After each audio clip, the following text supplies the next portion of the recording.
સૂત્ર 524 દૈવાયતમ ન શોચેત. જે દેવને આધીન હોય તેનો શોક વિચાર ન કરે.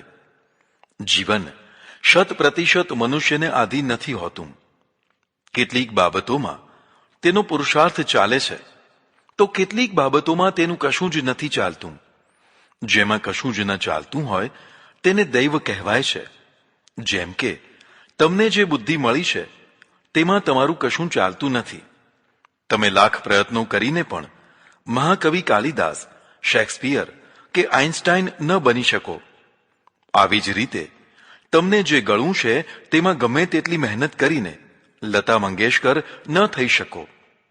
આવી જ રીતે ગમે તેટલો પુરુષાર્થ કરીને અંબાણી ન થવાય. અંબાણી થવાની કોઈ કોલેજો નથી હોતી. લાખ પ્રયત્નો કરીને પણ તમે તમારી પત્નીનો કે પુત્રોનો સ્વભાવ બદલી ન શકો. આ બધું દૈવાધીન છે. જે મળ્યું છે તેમાં સંતોષ માનીને તે પ્રમાણે જીવન ગોઠવો.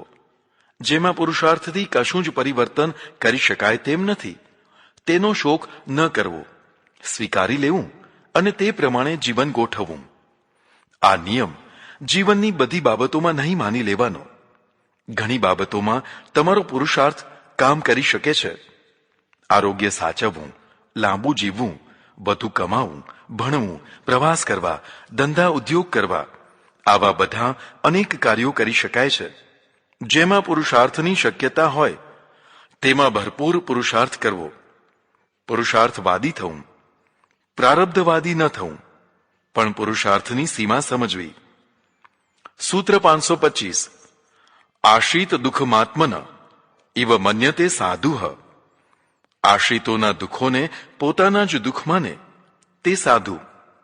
જે તમારા આશ્રિત હોય, જેવા કે પત્ની, પુત્રો, ભાઈઓ, નોકર ચાકર, શિષ્યો વગેરે, આ બધા આશ્રિતો કહેવાય. એમના દુઃખો તે પોતાના દુઃખો છે તેવું માનીને બધાના દુઃખો દૂર કરવા પ્રયત્નો કરવા જોઈએ. આવું કરનાર સાધુ એટલે સજ્જન છે. સૂત્ર 526 હૃદગત માચ્છાદ્યાન્યદ વદત્ય નાર્ય. મનની વાત ઢાંકીને જે જુદું જ બોલે તે અનાર્ય કહેવાય.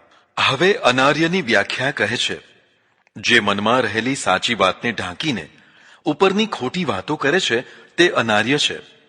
સજ્જનોના મનમાં જેવું હોય છે તેવું જ તેઓ વાણીમાં બોલે છે અને તેવું જ આચરણ કરે છે. અનાર્ય લોકો મનમાં જુદું બોલવાનું જુદું અને આચરણ જુદું કરતા હોય છે. આવા લોકોનો ભરોસો કરાય નહીં. આમાં આટલો અપવાદ પણ છે. જો તમે રાજકારણમાં કામ કરતા હો તો શત્રુ પક્ષની સામે બધું સત્ય બોલી શકાય નહીં. શત્રુ મિત્રનો ભેદ રાખીને જ્યાં જેવું બોલવું જરૂરી હોય ત્યાં તેવું બોલવું જરૂરી છે. રાજદૂત જો પૂરેપૂરું સાચું બોલી દે તો રાજ્યને નુકસાન પહોંચાડી શકે છે. માટે આવા અપવાદોને પણ ધ્યાનમાં રાખવા જરૂરી છે. સૂત્ર 527 બુદ્ધિહીન પિશાચ તુલ્ય. બુદ્ધિહીન મનુષ્ય પિશાચ બરાબર છે. આમાં સદબુદ્ધિહીન એવો અર્થ કરવો ઠીક રહેશે. જેનામાં સદબુદ્ધિ જ નથી તે આપોઆપ દુર્બુદ્ધિ થઈ જવાનો. આવો માણસ પિશાચ જેવા કાર્યો કરનારો થઈ જશે. માટે તેનો ત્યાગ કરવો. સૂત્ર 528 અસહાય પથિ ન ગચ્છેત. સહાય વિનાના એકાકી માણસે પ્રવાસ ન કરવો. પ્રવાસમાં ઓછામાં ઓછા 2 માણસો તો હોવા જ જોઈએ, જેથી સાજે માંદે કે આપત્તિ વખતે એકબીજાના સહાયક થઈ શકે. સૂત્ર 529 પુત્રો ન સ્તોતવ્ય. પુત્રના વખાણ ન કરવા. બધાની આગળ વારંવાર પોતાના દીકરાના વખાણ કરવા નહીં. વખાણ પચાવી નહીં શકે તો તેથી પુત્ર અભિમાની થઈ જશે, જેથી તેને પોતાને જ નુકસાન થશે. સૂત્ર 530 સ્વામી સ્તોતવ્યો અનુજીવીભ. માલિકની સ્તુતિ કે પ્રશંસા જરૂર કરવી. પોતાના શેઠ કે માલિક કે સાહેબ હોય તેના વખાણ જરૂર કરવા. તે સાચા હોવા જોઈએ. જરૂર પડે થોડી ખુશામત પણ કરવી. આમ કરવાથી માલિક પ્રસન્ન રહેશે અને ઉન્નતિ થશે. પણ કદી પણ માલિક શેઠ કે સાહેબની નિંદા કે આલોચના ન કરવી. મર્યાદા મૂકીને તોછડાઈ ન કરવી. સૂત્ર 531. ધર્મ કૃત્યેષ્વપી સ્વામીન એવ ઘોષયેત. ધર્મ કાર્યોમાં પણ સ્વામીના વખાણ કરે. કોઈ ઉત્તમ ધર્મ કાર્ય કરવાનું થાય તો તેમાં પણ પોતાના માલિકના વખાણ કરે. જેમ કે આપની કૃપાથી આ કાર્ય કરી શકાયું. દીકરા દીકરીના લગ્ન હોય કે બીજો પ્રસંગ હોય, પ્રત્યેક વખતે સ્વામીના ગુણગાન ગાય. આમ કરવાથી સંબંધ સુધરશે અને સ્વામીને ઉદાર થવાની પ્રેરણા મળશે. સૂત્ર 532. રાજાજ્ઞામ નાતિલ ઘયેત. રાજાની આજ્ઞાનું ઉલ્લંઘન ન કરે. રાજમર્યાદા અને રાજ આજ્ઞા આ બંનેનું પૂરેપૂરું ધ્યાન રાખવું. રાજમર્યાદાનું ઉલ્લંઘન કરવાથી રાજાનું અપમાન થશે, તેથી તે કુપિત થશે. આવી જ રીતે બને ત્યાં સુધી રાજ આજ્ઞાનું પાલન કરવું જોઈએ. પાલન ન કરી શકાય તેવી આજ્ઞા હોય તો નમ્રતાથી સમય માગી લેવો અને પછી યોગ્ય ઉપાય શોધવો, પણ તરત જ મોઢા ઉપર મારાથી નહીં થાય તેવું કહેવું નહીં. સૂત્ર 533. યથા જ્ઞપ્તમ તથા કુર્યાત. રાજાની જેવી આજ્ઞા હોય તેવું કરે. સૂત્ર 534. નાસ્તિ બુદ્ધિમતામ શત્રુઃ. બુદ્ધિમાન મનુષ્યોનો કોઈ શત્રુ નથી હોતો. અહીં બુદ્ધિમાન શબ્દનો અર્થ કુશળ વ્યાવહારિક બુદ્ધિ કરવાનો છે. જેની પાસે કુશળ બુદ્ધિ હોય છે તે અનાવશ્યક ઝઘડામાં પડતો નથી. ઝઘડાખોર ગામ કે લોકો વચ્ચે પણ પોતાની જાતને બચાવીને રાખી શકે છે. સૂત્ર 535. આત્મછિદ્રમ ન પ્રકાશયેત. પોતાની અત્યંત ગુપ્ત વાત કોઈને કરવી નહીં. લગભગ પ્રત્યેક વ્યક્તિને કાંઈ ને કાંઈ ગુપ્ત વાતો હોય છે. ગુપ્ત વાતો પેટમાં આફરો લાવતી હોય છે. જ્યાં સુધી તે વાત કોઈને કોઈ આગળ કહી દેવામાં ન આવે ત્યાં સુધી શાંતિ નથી રહેતી. એટલે સામાન્ય માણસ કોઈને કોઈ વિશ્વાસુ માણસ આગળ બોલી દેતો હોય છે, પણ પેલો માણસ બીજા ત્રીજા માણસની આગળ વાતો ફેલાવતો રહે છે, જેથી મૂળ પુરુષને પારાવાર નુકસાન થતું હોય છે. ચાણક્ય કહે છે કે વાત પચાવી શકે તે જ પીઢ મુત્સદી થઈ શકે. જે વાતને પચાવી શકતા નથી તે છીછરા માણસો છે, તેમની આગળ વાત ન કરાય. પણ અહીં છિદ્ર શબ્દ લખ્યો છે, એનો અર્થ એવો કરી શકાય, જે છિદ્રની ખબર શત્રુને થઈ જાય તો તે છિદ્રના દ્વારા તે કિલ્લામાં પ્રવેશી શકે છે. એવી વાત જે ભયંકર છિદ્રનું કામ કરે તેવી હોય તે તો પીઢ મિત્રને પણ ન કરાય, કારણ કે કાલે સંબંધ બગડે અને મિત્ર શત્રુ થઈ જાય તો તમારી ગુપ્ત વાતનો દુરુપયોગ કરીને ભયંકર નુકસાન પહોંચાડી શકે છે. માટે પોતાના છિદ્ર જેવી વાત તો કોઈને પણ ન કહેવી. સૂત્ર 536. ક્ષમાવાનેવ સર્વ સાધયતી. ક્ષમાવાનને સર્વ કાર્ય સિદ્ધ થાય છે. જેનામાં ક્ષમાવૃત્તિ હોય છે તે ઘણા કાર્યો સિદ્ધ કરી શકે છે, કારણ કે તેના શત્રુઓ ઓછા હોય છે. અક્કડ અને અહંકારી માણસોના શત્રુઓ વધારે હોય છે, તેથી તેમના કાર્યોમાં વિઘ્નો ઘણા આવતા રહે છે.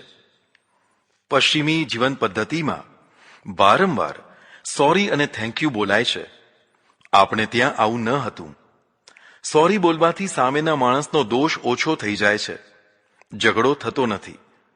થેન્ક યુ બોલવાથી ઉપકારકને આનંદ અને સંતોષ થાય છે, વ્યક્તિની કૃતજ્ઞતા પ્રગટ થાય છે. આપણે આવા પ્રયોગો નથી કરતા. ઉલટાના ઘણીવાર પોતાની ભૂલ હોવા છતાં લડી પડીએ છીએ. એથી ઝઘડાનું પ્રમાણ વધી જાય છે. આમાં સુધારની જરૂર છે. પોતાનાથી નાની મોટી ભૂલ થઈ હોય તો તરત જ ક્ષમા માગવી, જેથી સામેના માણસ શાંત થાય. કોઈએ થોડો પણ ઉપકાર કર્યો હોય તો આભાર શબ્દ જરૂર બોલવો, જેથી તમારી સંસ્કારિતા પ્રગટ થાય અને સામેના માણસને સંતોષ અને આનંદ થાય. સૂત્ર 537. આપદર્થ ધનમ રક્ષેત. આપત્તિ માટે ધનનો સંચય કરે. ચાણક્ય વાસ્તવવાદી છે. તે કૃત્રિમ ત્યાગી કે પ્રદર્શિતા ત્યાગી નથી. તેમનું કહેવું છે કે જીવનમાં ક્યારે કોના ઉપર કેવી આપત્તિ આવી પડે તે કહેવાય નહીં. આવી આપત્તિ વખતે તમારી પાસે 2 પૈસા હોય તો કામ આવે. એ સમયે કોઈ સગું ન થાય, માટે ધનનું રક્ષણ કરો. પૈસો હાથનો મેલ નથી, પૈસો હાથનું ભૂષણ છે. પૈસો હશે તો ખુમારી ભર્યું જીવન જીવાશે. માટે શક્તિ પ્રમાણે ધન બચાવીને રાખો અને પોતાના કે મિત્રના માટે આપત્તિ વખતે વાપરો. સૂત્ર 538. સાહસવતામ પ્રિયમ કર્તવ્યમ. સાહસિક પુરુષોને કર્તવ્ય પ્રિય હોય છે. જીવનમાં સાહસ પણ હોવું જરૂરી છે. સાહસ વિના નમાલાપણું આવી જશે. પણ સાહસ દુઃસાહસ ન હોવું જોઈએ. બુદ્ધિના મેળ વિનાનું સાહસ દુઃસાહસ થઈ જતું હોય છે. પણ બુદ્ધિપૂર્વકનું સાહસ સફળતા પ્રાપ્ત કરતું હોય છે.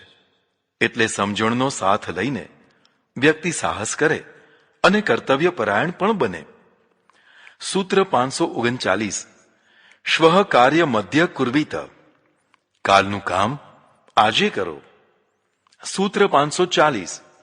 આપરા હિણકમ પૂર્વાહણ એવ કર્તવ્યમ. બપોર પછી કરવાનું કામ બપોર પહેલા કરો. સૂત્ર 541. વ્યવહારાનું લોમો ધર્મ. ધર્મ તેને કહેવાય જે વ્યાવહારિક હોય. વ્યાવહારિક એટલે જેને પાળી શકાય. જેને પાળી જ ન શકાય તેવા સિદ્ધાંતો કે નિયમો ધર્મ ન કહેવાય. આટલા માટે આપણે ત્યાં ધર્મના અલગ અલગ ક્ષેત્રો બનાવ્યા છે. રાજધર્મ, ગૃહસ્થ ધર્મ, યતિ ધર્મ, પત્ની ધર્મ, પતિ ધર્મ. સૌના અલગ ધર્મો છે. રાજા યતિ ધર્મ પાળે તો રાજ્યનો નાશ થઈ જાય. ઘોર કષ્ટો, ઘોર તપો, કઠોર પણ વાંજિયા નિયમો વગેરે વ્યાવહારિક હોતા નથી. તેમનાથી બચવું જોઈએ. સૂત્ર 542. સર્વજ્ઞતા લોકજ્ઞતા. જેની પાસે બહોળું જ્ઞાન છે તે સર્વજ્ઞ છે. પરમેશ્વર સર્વજ્ઞ છે. પણ જે મનુષ્યની પાસે બધા ક્ષેત્રોનું વિસ્તૃત જ્ઞાન હોય તે પણ સર્વજ્ઞ કહેવાય છે. કેટલાક લોકો ચાલતી ફરતી યુનિવર્સિટી જેવા હોય છે. બધા જ ક્ષેત્રનું તેમની પાસે દુર્લભ જ્ઞાન હોય છે. આવા જ્ઞાની દુર્લભ હોય છે. કેટલાક લોકો મહામૂર્ખ કે અજ્ઞાની હોય છે, પણ પોતાને પૂર્ણ જ્ઞાની માની બેઠા હોય છે. એકને જાણવાથી બધું જણાઈ જાય છે. આવી ધારણા રાખીને પોતે આત્મજ્ઞાની છે એટલે સર્વજ્ઞાની છે તેવો દેખાવ કરે છે અને કરાવે છે. ખરેખર આવું કશું હોતું નથી. તેમનું યથાકથિત આત્મજ્ઞાન કાલ્પનિક હોય છે. તે અજ્ઞાનથી પણ ભૂંડું છે. કારણ કે અજ્ઞાની તો પોતાના અજ્ઞાનનો સ્વીકાર કરે છે, જ્યારે આ મહાઅજ્ઞાની પોતાને મહાજ્ઞાની માની બેઠા છે. તેથી પોતે તથા બીજા કેટલાયને પથભ્રષ્ટ કરે છે. સૂત્ર 543. શાસ્ત્રજ્ઞો અપ્યલોકજ્ઞો મૂર્ખતુલ્ય. શાસ્ત્રનો જ્ઞાતા હોય પણ લોકજ્ઞાતા ન હોય તો તે મહામૂર્ખ છે. કોરો શાસ્ત્રજ્ઞ વેદ્યો કહેવાય છે. શાસ્ત્રની સાથે લોકજ્ઞાતા પણ હોવો જોઈએ. 3 જ્ઞાતાપણું હોય ત્યારે ખરો વિદ્વાન ગણાય. શાસ્ત્રજ્ઞ, લોકજ્ઞ અને કાળજ્ઞ.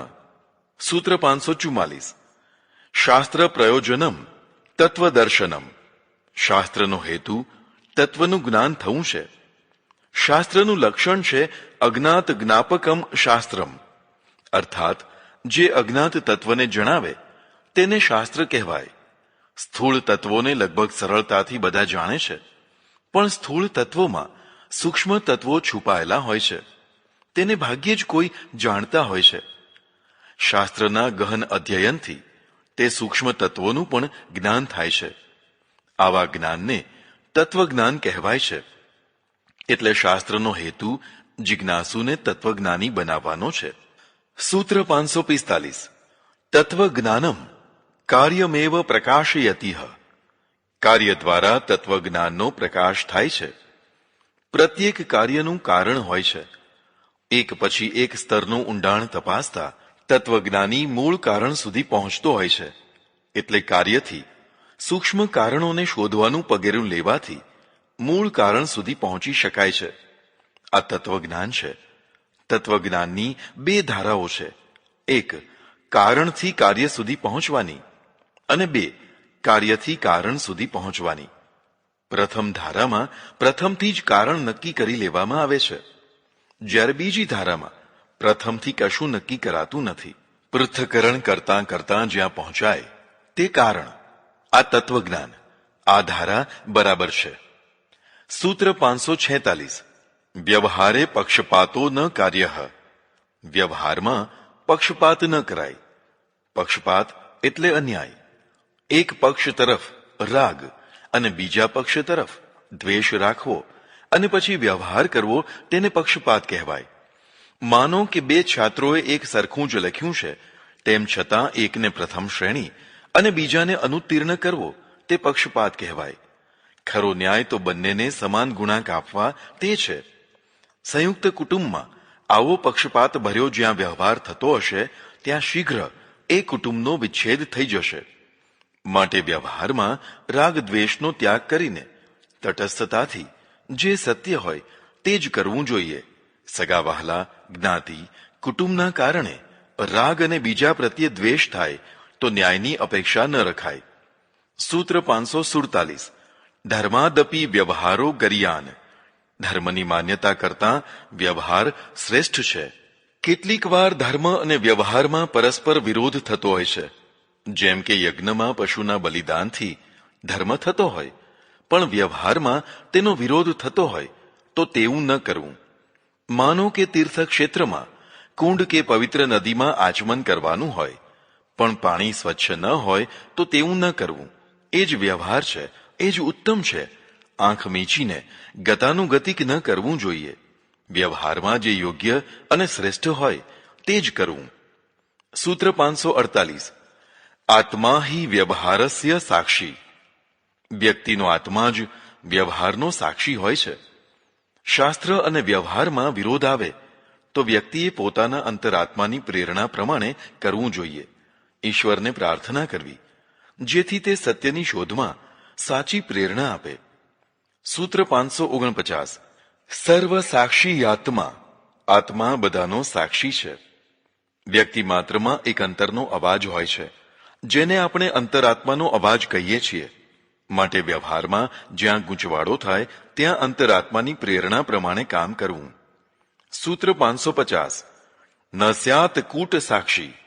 કપટપૂર્ણ સાક્ષી આપવી નહીં. ન્યાયાલયમાં ન્યાય સાક્ષીઓની જુબાની ઉપરથી અપાતો હોય છે. ચાણક્યનું કથન છે કે કદી પણ જૂઠી સાક્ષી આપવી નહીં. સૂત્ર 551.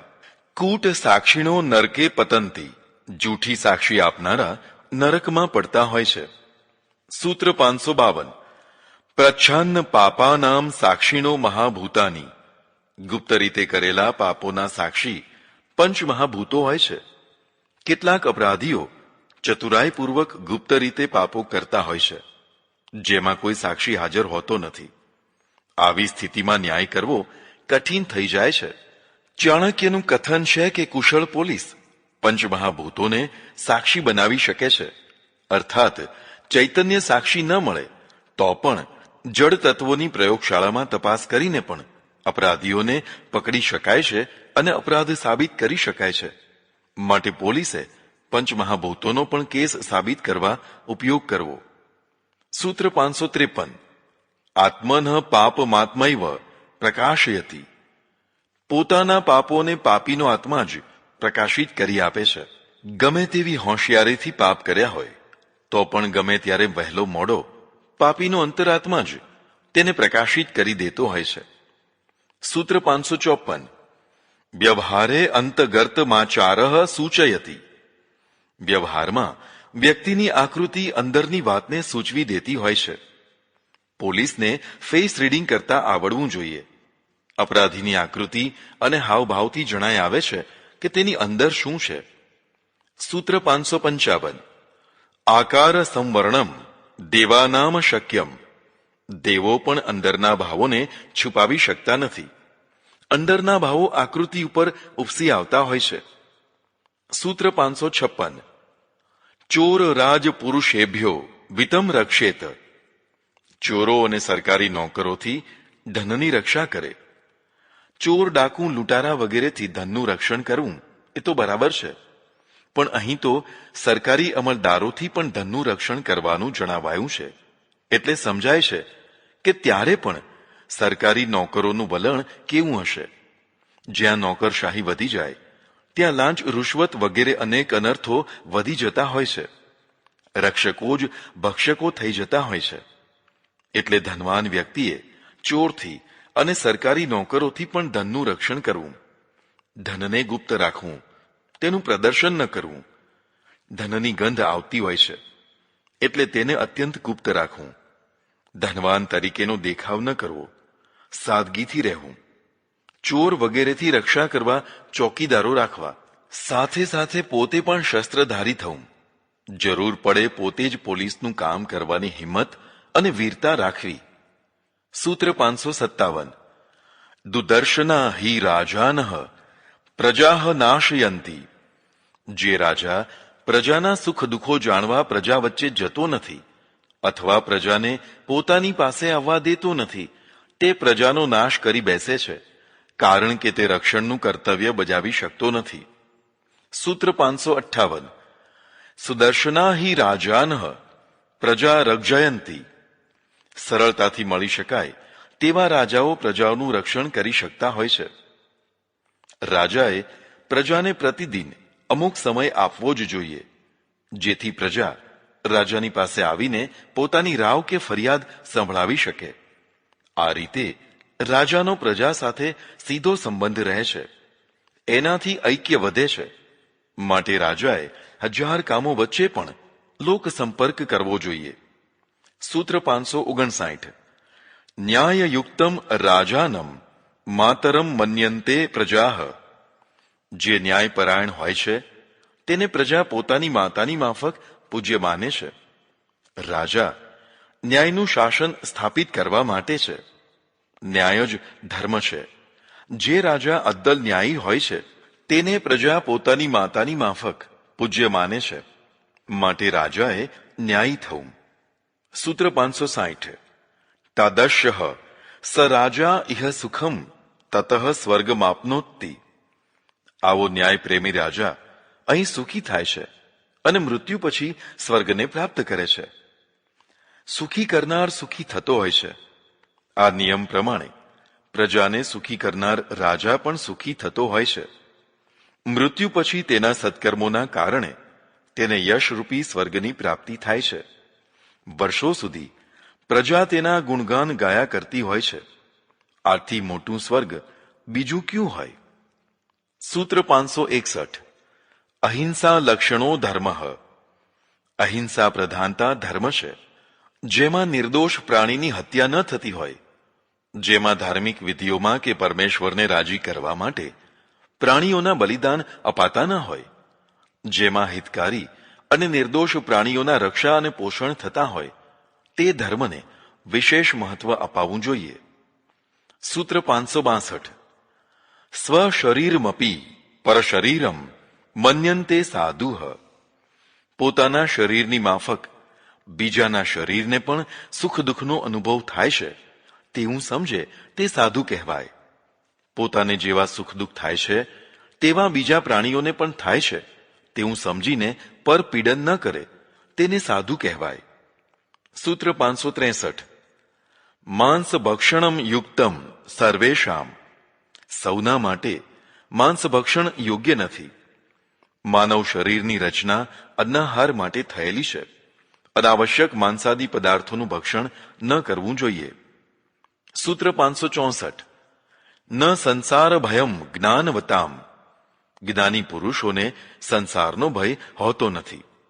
જે સમજુ અને ઈશ્વર ભક્તિ પ્રધાન છે તેમને સંસારનો ભય હોતો નથી. અર્થાત જન્મ મરણને અનિવાર્ય તત્વ માન્યા પછી મૃત્યુ તો નિશ્ચિત છે તેવી દ્રઢતાથી તે ભયરહિત જીવન જીવી શકે છે. મારી દ્રષ્ટિએ જેમ જેમ જ્ઞાન સમજણ વધે તેમ તેમ ભય અને અભય બંને વધે. મૂર્ખાઓને ભય હોતો નથી, કારણ કે તેમને ભવિષ્ય દેખાતું નથી. પણ સમજુ જ્ઞાની પુરુષોને તો આવતી કેટલીય મુશ્કેલીઓ દેખાતી હોય છે, તેથી તેમને ભય રહે તે સ્વાભાવિક છે. પણ અહીં સૂત્રકારનું વલણ જ્ઞાની એટલે આત્મજ્ઞાની હોવા તરફ લાગે છે. પોતે અજર અમર આત્મા છે અને સંસાર તથા શરીર નશ્વર છે તેમ સમજીને તેને નષ્ટ થવાનો ભય હોતો નથી, તેવી ધારણા લાગે છે. સૂત્ર 565. વિજ્ઞાન દીપેન સંસાર ભયમ નિવર્તતે. વિજ્ઞાનના પ્રકાશથી સંસાર ભયને દૂર કરી શકાય છે. જ્ઞાન વિજ્ઞાન દ્વારા વ્યક્તિ અધ્યાત્મ સ્થિતિ પ્રાપ્ત કરે છે. એના દ્વારા મૃત્યુ ભયથી પાર થઈ શકે છે. સૂત્ર 566. સર્વમ નિત્યમ ભવતી. બધું જ અનિત્ય છે. જે કાંઈ દ્રશ્ય અદ્રશ્ય જગત છે તે બધું જ અનિત્ય છે. તેના નાશથી શોક કે ભય કરવાની જરૂર હોતી નથી. ડાળી ઉપર ખીલેલું ફૂલ સાચવીને રાખો તો 2-4 દિવસ વધુ ટકી શકે છે, પણ તેને નિત્ય ન બનાવી શકાય. આમ જ આ સંસાર પણ નાશવાન છે. કદાચ કાળજી રાખો તો થોડો વધારે સમય ટકાવી શકાય, પણ અંતે તો તે નાશવાન જ છે. અહીં એક બાબત ધ્યાનમાં રાખવા જેવી છે કે સંસાર જગત અનિત્ય છે, મિથ્યા નથી. અનિત્ય અને મિથ્યામાં ફરક છે. ઘણા લોકો અનિત્યને જ મિથ્યા માની લે છે. તે યોગ્ય નથી. માનો કે વંધ્યાપુત્ર મિથ્યા છે, પણ તે અનિત્ય નથી, તેમજ નિત્ય પણ નથી, કારણ કે તેનું અસ્તિત્વ જ નથી. જેનું અસ્તિત્વ છે, જે વ્યવહાર યોગ્ય છે, તે નિત્ય હોય, કાં તો પછી અનિત્ય હોય, મિથ્યા ન હોય. સૂત્ર 567. કૃમિશ કુન્મૂત્ર ભાજનમ શરીરમ પુણ્ય પાપ જન્મ હેતુ. મળમૂત્ર અને જંતુઓથી ભરેલું આ શરીર પુણ્ય પાપ અને જન્મનો હેતુ હોય છે. આ શરીરમાં મળમૂત્ર અને જંતુઓ ભરેલા છે. દુર્ગંધ મારતા આ શરીરને સુખી કરવા માણસ પાપ કરે છે અને પુણ્ય પણ કરે છે, જે કારણે તેને જન્મ ભોગવવો પડે છે. ચાણક્ય દેહમોહ છોડાવવા માંગે છે, એટલે શરીરની વિકૃતિ બતાવે છે. કેટલાક લોકો બહુ જ વર્ણાગી હોય છે. આખો દિવસ શરીરને શણગારવામાં અને તેને પોષવામાં જ રચ્યા પચ્યા રહેતા હોય છે. આવા લોકો દેહમોહી થઈને મહત્વના કાર્યો કરી શકતા નથી. જીવનમાં થોડો વૈરાગ્ય પણ હોવો જોઈએ, જેથી દેહમોહ ઓછો થાય. પણ ખરેખર તો શરીર ધર્મનું સાધન પણ છે. ભલે તે ગમે તેવું હોય, પણ તેના દ્વારા જ સત્કર્મો અને પ્રભુ ભજન કરી શકાય છે. માટે તેનો મોહ ન રાખીને તેની પાસેથી સેવા કાર્યો સત્કર્મો કરાવવા જોઈએ. સૂત્ર 568. જન્મ મરણાદિષુ દુઃખમેવ. જન્મ મરણ વગેરેમાં દુઃખ જ થાય છે. વાત સાચી છે. પ્રસૂતિની પીડા બહુ ભયંકર હોય છે. આવી જ રીતે મૃત્યુ કોઈને ગમતું નથી, એટલે તેની પીડા પણ ભયંકર હોય છે. આ બધું જાણીને માણસ પાપ કરતો અટકે, તે છકી ન જાય, એટલા માટે જન્મ મરણનો ભય જરૂરી છે. સૂત્ર 569. તેભ્યસ્તતુમ પ્રયતેત. તેનાથી પાર ઉતરવાનો પ્રયત્ન કરો. આ જન્મ મરણાદિ સાંસારિક દુઃખોથી તરી જવા માટે પ્રયત્ન કરવા જોઈએ.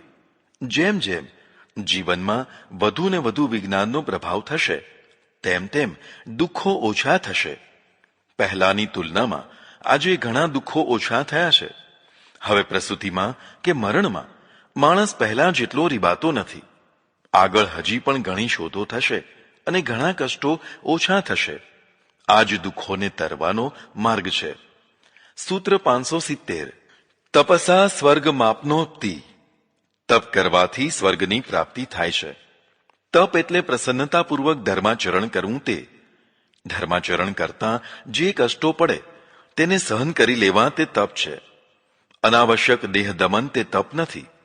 લોકોના અને પોતાના પ્રશ્નો ઉકેલવા જે મથામણ કરતા રહે છે, તેનાથી સ્વર્ગ જેવા સુખો પોતાને અને બીજાને મળે છે. સૂત્ર 571. ક્ષમાયુક્તસ્ય તપો વિવર્ધતે. ક્ષમાશીલ વ્યક્તિનું તપ વધ્યા કરે છે. ક્ષમા પોતે જ એક પ્રકારનું તપ છે. ક્ષમાશીલ વ્યક્તિનું તપ વધ્યા કરે છે. સૂત્ર 572.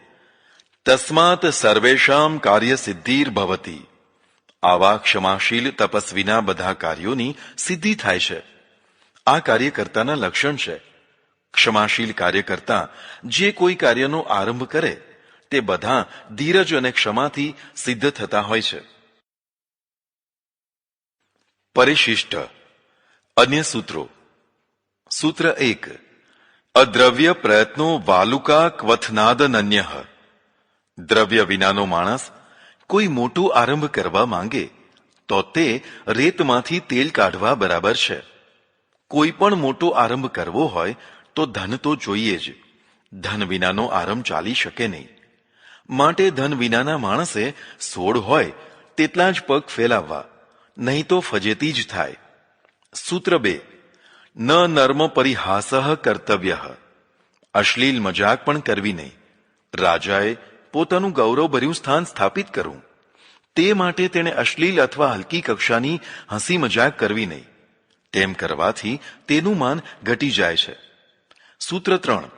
સ્વ સહસ્ત્રાદ અધ્યેય કાકીની શ્રેયસ્ત. આવતીકાલની સુવર્ણ મુદ્રાઓ કરતાં આજની એક કોડી પણ શ્રેષ્ઠ છે. કેટલાક લાભો ઉધાર હોય છે તો કેટલાક રોકડા હોય છે. ઉધાર લાભોની લાલચમાં પડવા કરતાં આજનો પ્રત્યક્ષ લાભ મળતો હોય તો તેનો સ્વીકાર ઉત્તમ છે. કેટલાક ગુરુઓ પરલોકના શાશ્વત સુખ મેળવવા લલચાવે છે અને આ લોકના પ્રત્યક્ષ સુખોનો ત્યાગ કરાવે છે. તે યોગ્ય નથી.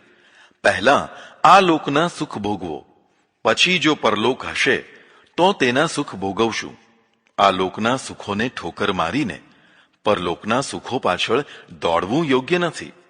સૂત્ર 4. સ્ત્રીષુ કિંચિદપી ન વિશ્વસેતુ. સ્ત્રીઓ ઉપર જરા પણ વિશ્વાસ ન કરવો. સ્ત્રીઓના નિર્ણયો સ્થિર નથી હોતા. વારંવાર વિચારો બદલતા રહેવાથી ક્યારે કેવું વલણ ગ્રહણ કરે તે કહેવાય નહીં. તેને સ્થિર વિચારવાળી રાખવી હોય તો તેને કોઈને કોઈ દબાણ રાખવું જરૂરી છે. ધાર્મિક, સામાજિક, રાજકીય કે આર્થિક પ્રકારનું કોઈ પણ દબાણ ન હોય તો તે સ્વતંત્રતામાંથી સ્વેચ્છાચારી થઈ શકે છે. ખાસ કરીને મોહના સંબંધોમાં તે ગંભીર ભૂલો કરી શકે છે, કારણ કે તેને નજીકનું તો દેખાય છે, દૂરનું નથી દેખાતું. એટલે તેની સાથેના વ્યવહારમાં પુરુષે હંમેશા સાવધાની રાખવી. આનો અર્થ એવો નહીં કરવાનો કે બધી સ્ત્રીઓ વિશ્વાસ કરવા યોગ્ય નથી હોતી, પણ અર્થ એવો કરવાનો કે સાવધાન રહેવાનું. તેની દાનત સાફ હોય, પૂરી વફાદારી પણ હોય તો પણ તેનાથી ભૂલથી અર્થનો અનર્થ થઈ શકે છે. સૂત્ર 5. ચીર પરિચિતાનામ ત્યાગો દુષ્કરઃ. જૂના સંબંધોનો ત્યાગ બહુ જ દુઃખદાયી હોય છે. જીવનમાં સુખ દુઃખ સંબંધોથી આવતા હોય છે. કેટલાક સંબંધો સુખદાયી હોય છે તો કેટલાક સંબંધો દુઃખદાયી પણ હોય છે. જે સંબંધો વર્ષો જૂના હોય છે તે જો તૂટી જાય કે તોડી નાખવામાં આવે તો ભારે દુઃખ થતું હોય છે. એટલે જૂના સંબંધોને કોઈની ચાડી ચુગલી કે શંકા કુશંકાથી ઉગ્ર બનીને ઓચિંતાના સંબંધો તોડવા નહીં. સંબંધો મર્યાદાથી જ સુરક્ષિત રહેતા હોય છે. મર્યાદા તોડીને ગમે તેમ વ્યવહાર કરનારા સંબંધો સાચવી શકતા નથી. સૂત્ર 6. નાસ્તિ ધર્મ સખઃ સખા. ધર્મના જેવો કોઈ મિત્ર નથી. માણસને મિત્ર તો જોઈએ જ. મિત્ર વિનાનું જીવન ઓથ વિનાના જીવન જેવું છે. પણ માનવ મિત્ર મળવો બહુ જ કઠિન છે, કારણ કે માનવ સ્વાર્થી હોય છે. કદાચ કોઈ સાચો મિત્ર મળી જાય તો તેને સાચવવો કઠિન છે. માણસે ધર્મને જ પ્રથમ મિત્ર બનાવવો. જો વિવેકપૂર્વક ધર્માચરણ થાય તો તેનાથી સાચા મિત્રની પ્રાપ્તિ જેટલી ઓથ મળતી હોય છે. ધર્મ એ જ સત્ય છે. સત્યથી જીવન નૌકા તરતી હોય છે, જ્યારે અસત્યથી, અધર્મથી નૌકા ડૂબતી હોય છે. સૂત્ર 7. લોકે પ્રશસ્ત સૌમતિમાન. લોકોમાં જેની યશ કે કીર્તિ હોય તે જ ડાહ્યો બુદ્ધિમાન માણસ કહેવાય.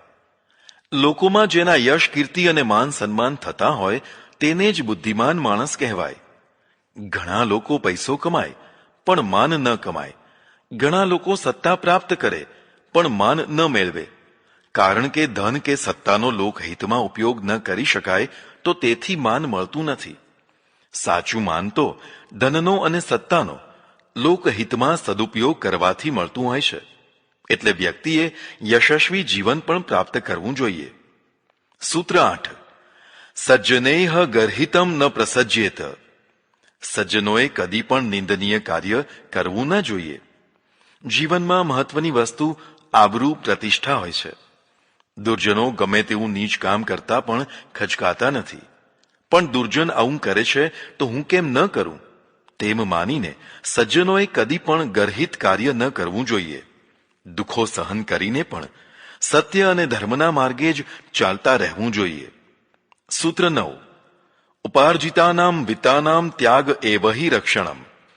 પ્રાપ્ત કરેલા ધનનો ઉત્તમ કાર્યોમાં ત્યાગ કરવો એ જ તેનું રક્ષણ છે. ધન પ્રાપ્તિ કર્યા પછી તેનું રક્ષણ કેવી રીતે કરવું તે મહત્વનો પ્રશ્ન છે. જો તેનું રક્ષણ ન કરી શકાય તો નાશ થાય તો મહાદુઃખ થઈ શકે છે.